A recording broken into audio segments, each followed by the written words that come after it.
Hey everyone, it's Lynnea for LDRS Creative. Today we're going to make a simple card using the Christmas tree shopping stamps and dies. I absolutely love this stamp set. I think it's adorable and perfect for creating scenes. Don't forget when you get your stamps to keep your packaging because there's coloring inspiration on the back. There are 11 adorable images in this set with 11 dies. So every image that you're going to stamp, there's a coordinating die for that stamp.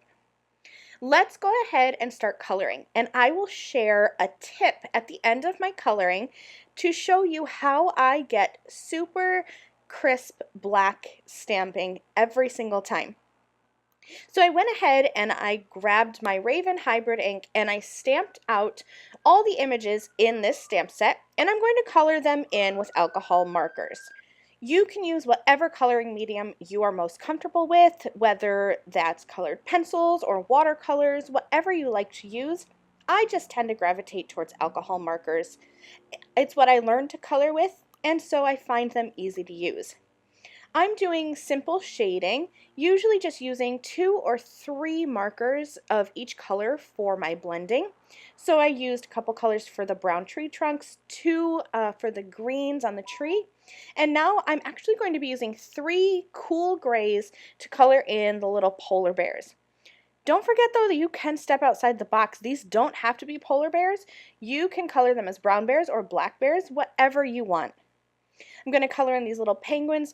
I'm using traditional colors for everything here, all these little critters. And then when I'm done coloring, I am going to take this back over to my stamping platform, which I used already to stamp these images. I did not remove my stamps. I didn't even clean them. I just kept them on the door of my stamping platform. I'm going to pop my panel back in, ink these stamps up again, and stamp them in the same exact place with black ink once again. Sometimes when you color over the lines of the images, it kind of dulls the ink. It's just something that happens. So I always like to go back in and stamp again to really liven up and make that black outline crisp. Now I'm going to grab my Christmas tree shopping coordinating dies, line each of those dies up with the images, and hold them in place with a bit of low-tack tape, and then I'll cut out all of these images. I have a little dish. It's actually a candle holder that I keep on my desk, and I'm going to pop out each of these images and put them in that little dish so that I can keep them all contained and I don't lose any of these little pieces. I won't be using all of these die cuts on my card, but I will be using some. I'm going to start by creating a traditional side folding A2 card base. So my base is 5.5 inches tall by 8.5 inches long. I scored that in the middle at 4 1/4, and I'm going to fold that in half. So right now I have a traditional card base. But I'm going to take this over to my paper trimmer. I will open up this card base and cut 1/2 inch off of one of the sides. Really doesn't matter which side, but just 1/2 inch off of one of the sides. Be sure to open that up so you don't cut through both panels.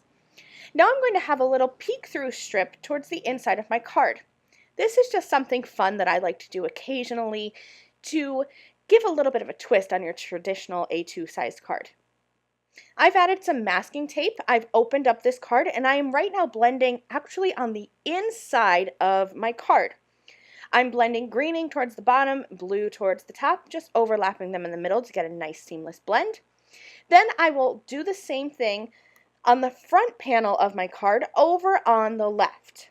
Again, green at the bottom, blue at the top, and I'm just blending nice and easy. Doesn't have to be perfect because once my blending is done, I'm going to take this over to my stamping platform, grab those 2 trees from the Christmas tree shopping stamps, and I'm going to grab a darker green ink and stamp right over my ink blending.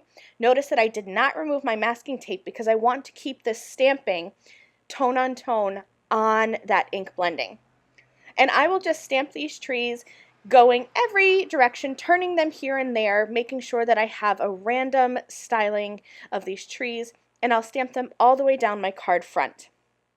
Once I'm done, this is how it will look.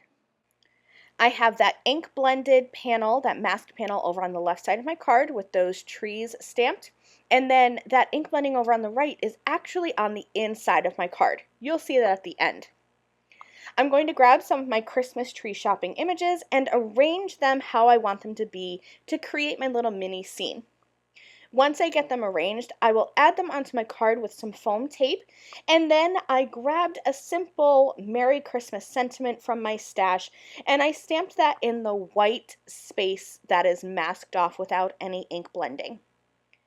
Here is my finished card, and I love how when you look at it, you can't tell that there's anything special on the inside. It just looks like a regular card.